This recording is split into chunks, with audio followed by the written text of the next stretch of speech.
back. The Prime Minister yesterday evening chaired a high-level meeting on the situation in Ukraine and the evacuation of Indian students from Ukraine, from the war-hit country. He told officials that this is a top priority for the country. Let's go across to Akhilesh for more. Akhilesh, tell us more about this meeting that took place yesterday evening after the Prime Minister had returned from campaigning in Uttar Pradesh.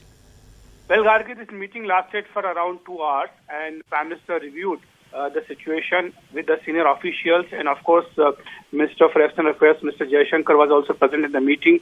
In this meeting, Foreign Secretary made a detailed presentation about India's evacuation plan, which is called Operation Ganga, and how India has been coordinating with different countries bordering Ukraine to bring back all the students safely back home.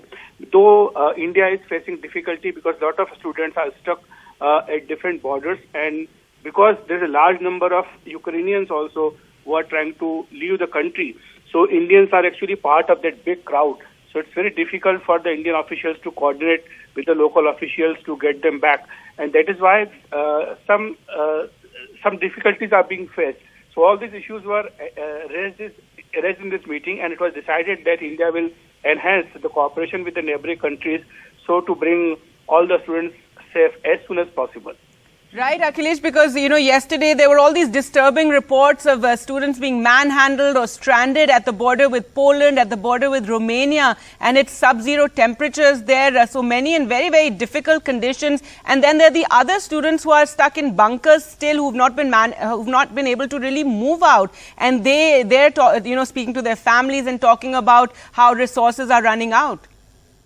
Absolutely, Gargi, and in fact, the most problems are being faced by the students who are stuck in big cities like Kyiv, where the curfew is going on. The latest advisory by the Indian Embassy in Kyiv says that they should wait till the curfew is relaxed for some time, and as soon as it's relaxed, they should move towards the railway stations and then use the free train service which is going towards the borders.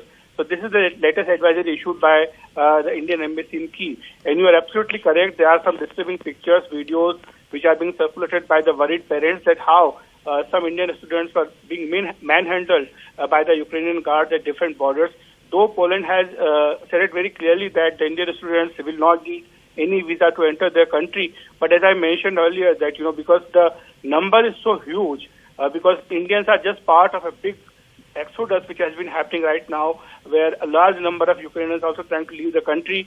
So it is very difficult for the local officials to coordinate exactly to evacuate the students. So that is why the efforts needs to be enhanced, and this is what decided in the last night's meeting that India will increase cooperation with the neighboring countries.